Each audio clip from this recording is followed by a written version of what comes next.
గౌరవ ముఖ్యమంత్రి గారు, ఉప ముఖ్యమంత్రి గారు, బీజేపీ పెద్దలు, గౌరవ శాసనసభ్యులందరూ ఏకకంఠంగా యునానిమీగా మీకు ఉపసభాపతిగా ఎన్నుకున్నందుకు సభ్యులందరికీ మీకు హృదయపూర్వకంగా ధన్యవాదాలు తెలియజేస్తున్నాను. చాలా సంతోషం. ఒక సమర్థమైనటువంటి వ్యక్తిని, అనుభవం కలిగినటువంటి వ్యక్తిని ఈరోజు ఎంపిక చేసినందుకు ముందు ముఖ్యమంత్రి గారికి అభినందిస్తున్నాను. చాలా మంది చాలా విషయాలు మాట్లాడారు. అందులో ముఖ్యమంత్రి గారు సుదీర్ఘమైనటువంటి రాజకీయ అనుభవం కలిగినటువంటి వ్యక్తి. ఆయన సుదీర్ఘ అనుభవంలో గత 5 సంవత్సరాలు ఒకసారి మనం ఆలోచన చేస్తే ఆయన నిద్ర లేనటువంటి రాత్రులు ఎన్నో గడిపారు. ఆ రోజు ఆయన నాయకత్వంలో రాష్ట్ర పార్టీ అధ్యక్షుడిగా పనిచేశారు. ఇటు పార్టీని కాపాడడంతో పాటుగా, పార్టీలో ఉన్నటువంటి నాయకుల్ని కాపాడటంతో పాటుగా, సమాజంలో గత ప్రభుత్వం వల్ల ఎవరెవరికి ఇబ్బందులు జరిగాయో పార్టీలకు అతీతంగా ప్రతి ఇష్యూని ఒక సీనియర్ నాయకుడిగా, ఒక అనుభవం ఉన్నటువంటి నాయకుడిగా ఆ రోజు పనిచేసిన విషయాన్ని నేను గుర్తు చేస్తున్నాను. గత 5 సంవత్సరాల్లో నా అరెస్ట్ నుంచి ప్రారంభమైంది. ఎప్పుడు మనం రాజకీయాల్లో అధికారంలో ఉంటే ప్రభుత్వం తరపున సేవలు అందిస్తాం, ప్రతిపక్షంలో ఉంటే ప్రజల పక్షాన మనం సమస్యలు ప్రభుత్వం దృష్టికి తీసుకొచ్చి పరిష్కరిస్తాం. కానీ గత 5 సంవత్సరాలు అటువంటి పరిస్థితి ఆంధ్రప్రదేశ్లో మనం చూడలేదు. అటువంటి ప్రభుత్వాన్ని మనం చూశాం ఫస్ట్ టైం. ఆ రోజు ఒక వ్యక్తి, ఆ వ్యక్తి పేరు కూడా మనం మాటికి మాట్లాడుకోం. ఇన్ని సంవత్సరాలుగా రాజకీయం చూస్తున్నాం ఆంధ్రప్రదేశ్ రాష్ట్రంలో. స్వాతంత్ర భారతదేశంలో కూడా ఎన్నో పార్టీలు వచ్చాయి, ఎన్నో ప్రభుత్వాలు వచ్చాయి. కానీ ఒక దుర్మార్గమైనటువంటి ఆలోచన, ఈ రాష్ట్రానికి నేను ముఖ్యమంత్రి అయ్యాను, ఈ రాష్ట్రంలో శాశ్వతంగా నేనే ముఖ్యమంత్రిగా ఉండాలి, ఈ రాష్ట్రంలో నా ఒక్క రాజకీయ పార్టీ ఉండాలి, ఇంకొక పార్టీ ఉండకూడదని ఒక ఆలోచనతో డే 1 నుంచి కూడా ఆ రోజు పనిచేసిన విషయాన్ని ఒకసారి నేను గుర్తు చేసుకుంటున్నాను. అందులో భాగంగా కక్ష సాధింపు చర్యలన్నీ కూడా మొదలయ్యాయి. ఎవరైతే ఆ రోజు ప్రభుత్వం పైన, ప్రభుత్వ నిర్ణయాలపైన, ప్రభుత్వం చేసినటువంటి తప్పుడు విధానాలపైన గొంతెత్తి మాట్లాడారు, ఒక్కొక్కరికి కేసులు పెట్టి అరెస్టులు చేసి ఏ విధంగా హింసించారు మనందరం కూడా చూశాం. అందులో భాగంగా మీరు కనీసం ఆ పార్టీ గుర్తు మీద గెలిచినటువంటి పార్లమెంట్ సభ్యులు మీరు కనీసం ఆ ఆలోచన చేయాలి.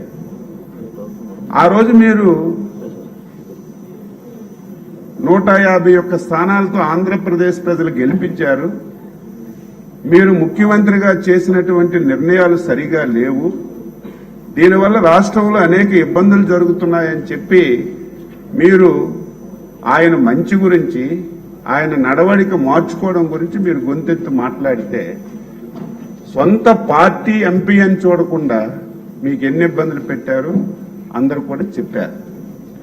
ఆ రోజు నాకు బాగా గుర్తు, కరెక్ట్గా 2 గంటలకి మీకు ఎప్పుడైతే అరెస్ట్ చేశారో ఫస్ట్ అధ్యక్షులు వారు ఫోన్ చేసి, ఆయన ఏ పార్టీ అయినా, మన పార్టీతో సంబంధం లేకపోయినా మనం దీని మీద స్టాండ్ తీసుకోవాలి, ఆయనకు మనం మద్దతుగా ఉండాలని చెప్పి ఏ రోజైతే మీకు అరెస్ట్ చేశారో ఆ నిమిషం నుంచి మళ్లీ మిలిటరీ ఆఫీసులో మీరు రిలీజ్ అయ్యి హాస్పిటల్లో మీ ఇంటికి చేరినంత వరకు ప్రతి నిమిషం మానిటరింగ్ చేసినటువంటి వ్యక్తి, సమాజ శ్రేయస్సు కోరినటువంటి వ్యక్తి చంద్రబాబు నాయుడు గారు. ఆ రోజు ఎవరు మాట్లాడలేకపోయారు, ఎవరు బయటికి రాలేకపోయారు. ఢిల్లీలో ఒక రిప్రజెంటేషన్ ఇద్దామంటే ఎవరు పలికినటువంటి పరిస్థితి లేదు. అప్పటికప్పుడు మా పార్లమెంట్ సభ్యుల్ని చెప్పి రిప్రజెంటేషన్స్ ఇచ్చి లాయర్స్తో మాట్లాడి ఏం జరుగుతుందో ఆ రోజు పర్యవేక్షించి ప్రజాస్వామ్యాన్ని కాపాడడానికి ఇటువంటి వ్యక్తులకు మనం రక్షణ లేకపోతే ఈ రాష్ట్రం చాలా దారుణంగా తయారవుతుందని అనునిత్యం నీకే కాదు మాకే కాదు ఒక సామాన్య పౌరుడికి చిన్న ఇబ్బంది జరిగినా మన బాధ్యతగా మనం చేయాలని చేసినటువంటి వ్యక్తి చంద్రబాబు నాయుడు గారు. అందులో మీకు పడినటువంటి కష్టాల్లో ఆ రోజు మేము కూడా భాగస్వామ్యం. ఈరోజు చూస్తున్నాం అసలు ఏమనాలి, దానికి కొన్ని బ్లూ మీడియా వత్తాసు పలుకుతున్నారు. ఈరోజు ఒక పార్టీ శాసనసభలో కనిపించడం లేదు. ఆ రోజు మేము చంద్రబాబు నాయుడు గారు ఫ్యామిలీని అవమానపరిస్తే నేను బయటికి వెళ్తాను, కానీ మీరెట్టి పరిస్థితుల్లో బయటికి రావడానికి వీల్లేదు, శాసనసభలో చివరి నిమిషం వరకు ఉండాలి, ప్రజా సమస్యలపైన పోరాటం చేయాలి, మైక్ ఇవ్వకపోయినా అవమానం పరిచినా మన డ్యూటీని మనం నిర్వహించాలని చివరి నిమిషం వరకు ఎన్నో అవమానాలు భరించాం. అవమానాలంటే మామూలు అవమానాలు కాదు, దారుణాతి దారుణంగా ప్రజాస్వామ్యంలో అలాంటి మాటలు ఎవరు కూడా మాట్లాడరు. ఆ రకంగా మాకు హింస పెట్టినా మా డ్యూటీ మేము చేశాం. ఈరోజు నువ్వు చేసిన పాపాలకి ఈ రాష్ట్రాన్ని నువ్వు పూర్తిగా నాశనం చేయడం వల్ల నీకు ప్రజలు తీర్పిచ్చారు. నువ్వు రావాలి, రాకపోయినా పర్వాలేదు.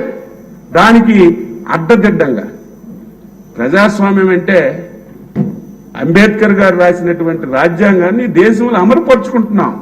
ఎవరమైనా సరే, ఏ రాజకీయ పార్టీ అయినా అది జరిగి తీరాలి. కానీ నేను 5 సంవత్సరాలు అంబేద్కర్ రాజ్యాంగాన్ని పూర్తిగా పక్కన పడేశాను, రాజారెడ్డి రాజ్యాంగాన్ని నడిపాను, నా ఇష్టం వచ్చినట్టుగా చేశాను.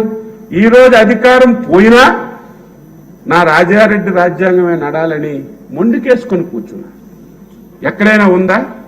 శాసనసభకు నేను వెళ్ళడానికి ఇష్టం లేదు, అచ్చెన్నాయుడు గారు, చంద్రబాబు నాయుడు గారు, లోకేష్ గారు నన్ను కొచ్చిలేసి ఇబ్బంది పెడతారు, లేకపోతే కావాలని రఘురామకృష్ణరాజు గారికి డిప్యూటీ స్పీకర్లో పెట్టి నన్ను అవమానపరుస్తారు అని చెప్పి నువ్వు శాసనసభకు రాకపోతే మాకేం అభ్యంతరం లేదు. నాకు ప్రతిపక్ష పాత్ర, ప్రతిపక్ష నాయకుడిగా హోదా ఇవ్వలేదు కాబట్టి నేను రావడం లేదని మాట్లాడుతుంటే ఈ రాష్ట్రంలో ఇంకా ప్రజలు అటువంటి వ్యక్తి మీద ఆలోచన చేస్తుంటే నాకే ఆశ్చర్యం వేస్తుంది. తెలీదా? ప్రతిపక్షం అంటే తెలీదా? ప్రతిపక్షానికి ఎన్ని సీట్లు రావాలో తెలీదా? ఆ సీట్లు రాకపోతే ప్రతిపక్ష హోదా ఎవరని ప్రతి ఒక్కరికి తెలుసు. అయినా అడ్డంగా మాట్లాడి నేను ప్రతిపక్ష హోదా ఇస్తేనే శాసనసభకి వెళ్తామని అడ్డగోలుగా మాట్లాడుతున్నాను. ఒక వారం 10 రోజుల నుంచి ప్రభుత్వం ప్రజాస్వామ్యబద్ధంగా 5 మాసాలు చూశాం. చంద్రబాబు గారి నాయకత్వంలో 5 సంవత్సరాలు ఇబ్బంది పడ్డాం. కానీ వారిలాగే మనం కక్ష సాధింపు చర్యకు దిగితే, వాళ్ళలాగే చర్యకు ప్రతిచర్య చేస్తే ఇప్పటికే ఈ రాష్ట్రం నష్టపోయింది. మనం కూడా అదే విధంగా చేస్తే మన రాష్ట్రానికి భవిష్యత్తు ఉండదు. మనం ప్రజాస్వామ్యబద్ధంగా చేద్దాం. ఎవరు చట్టాన్ని వ్యతిరేకించినా, చట్టం వ్యతిరేక నిర్ణయాలు తీసుకున్నా చట్ట ప్రకారమే ముందుకెళ్దామని 5 మాసాలు సహనంతో ఓర్పుతో ఉన్నాం. కానీ వైసీపీ నాయకుల్లో మార్పు రాలేదు.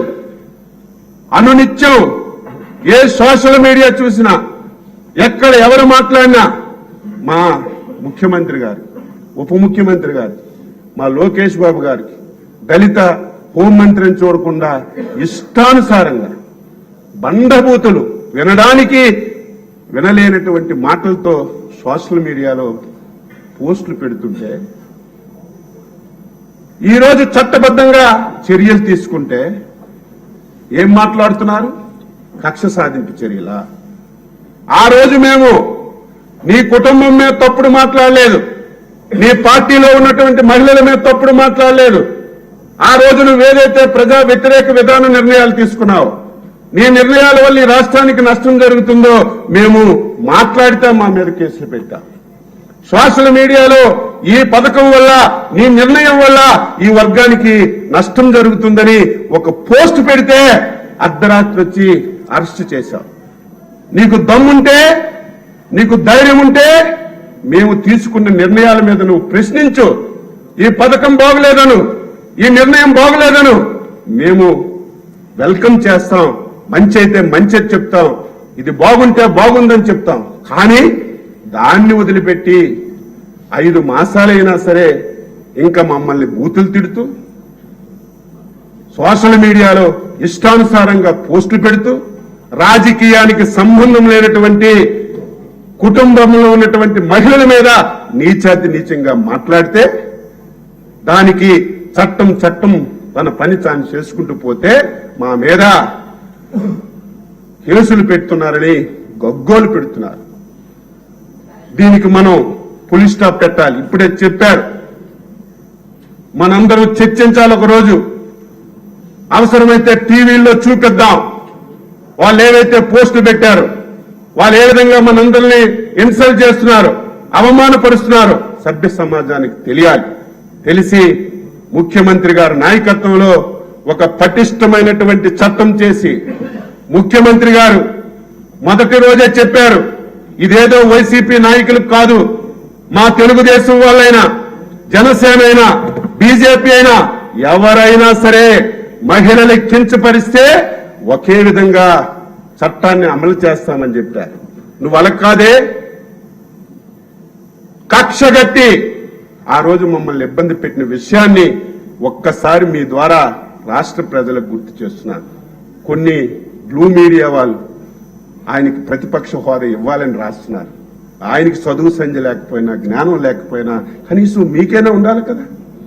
ఎలా ఇస్తారు చెప్పాలి. మీరు రాయాలి. ప్రజాస్వామ్య వ్యవస్థలో ఎప్పుడు అధికారం ఉండదు, ఎప్పుడూ ప్రతిపక్షం ఉండదు. మా నాయకుడు 45 సంవత్సరాల్లో అధికారం ఉన్నా, ప్రతిపక్షం ఉన్నా, 21 మంది ఉన్నా నిరంతరం ప్రజల పక్షాన పోరాటం చేసినటువంటి వ్యక్తి మా నాయకుడు చంద్రబాబు నాయుడు. అధికారం అంటే నువ్వెందుకు, ఎవడైనా చేస్తాడు. అధికారం లేకపోయినప్పుడే ప్రజల పక్షాన పోరాటం చేయాలి. ఏది ఏమైనా సరే ఒక సమర్థవంతమైనటువంటి నాయకుడిగా మీకు ఆ స్థానంలో కూర్చోబెట్టారు. నాకు ఒక ఆశ ఉంది. 5 సంవత్సరాలు ఒక్క రోజైనా నేను కోరుకున్న వ్యక్తి ఇక్కడికి రావాలి, మీరు ఆ స్థానంలో ఉండాలి. నాకు 1 గంట సమయం ఇవ్వాలి. అప్పుడు అన్ని మంచి జరగాలి, నేను అనుకున్నది జరగాలి. నేనేదో గంట సమయం ఇస్తే వాళ్ళలాగా బూతులు తిట్టాను, వాళ్ళలాగా వల్గరగా మాట్లాడను. నేను 6 సార్లు ఎమ్మెల్యే. ఎప్పుడైనా సరే సీనియారిటీ వస్తే అన్ని మార్పులు వస్తాయి. 25 సంవత్సరాలకు ఎమ్మెల్యే అయ్యాను. ఆ రోజు నాకు చాలా కోపం. ప్రతి వాడిని తిట్టడం, ఫోన్ ఎత్తకపోతే ఫోన్ పగలగొట్టడం, చాలా కోపంగా ఉండేది. 25 సంవత్సరాలు తెలియలేదు. ఈరోజు 6 సార్లు అయ్యాను. కోపం అనే నరమే లేదు. ఎవడేమనుకున్నా సరే మంచి అయితే తీసుకుంటాం, చెడు అయితే వదిలేస్తాం, మంచి సలహా అయితే అమలు చేస్తామని అనుభవంతోనే ముందుకు వస్తుంది. మీకు మంచి అనుభవం ఉంది. ఇదేదో అందరం చెప్పామని మీరు మూతికి ప్లాస్టర్ వేసుకుంటే ఇప్పటికే ఇది సప్పగా ఉంది సభ, ప్రతిపక్షం లేక. మీరు మీ పదునైనటువంటి మాటలతో ఎక్కడ కూడా క్రమశిక్షణ లోపించకుండా ఆంధ్రప్రదేశ్ శాసనసభ 5 సంవత్సరాలు, ఆంధ్రప్రదేశ్ శాసనసభ అంటే ఒక అసహ్యమైనటువంటి సభ. ఆ సభలో బూతులు తప్ప, తిట్టుకోవడం తప్ప, అవమానించడం తప్ప ప్రజా సమస్యల మీద మాట్లాడినటువంటి సందర్భాలు లేవని 5 సంవత్సరాలు ఆంధ్ర ప్రజలు, దేశ ప్రజలందరూ మాట్లాడారు. మళ్లీ అదే సభని మన నాయకుడు చంద్రబాబు గారి నాయకత్వంలో ఆంధ్రప్రదేశ్ శాసనసభ ఈ దేశానికి ఒక రోల్ మోడల్ కావాలి. ఆంధ్రప్రదేశ్ మళ్ళీ పునర్నిర్మించడానికి ఇది ఒక వేదిక కావాలి. దాని గురించి సభాపతిగా అయ్యన్న పాత్రుడు గారు, ఉపసభాపతిగా మీరు ఆ పాత్ర పోషిస్తారని మనస్ఫూర్తిగా విశ్వసిస్తూ మీకు మరొకసారి హృదయపూర్వకంగా అభినందనలు తెలియజేస్తూ సెలవు తీసుకుంటున్నాను.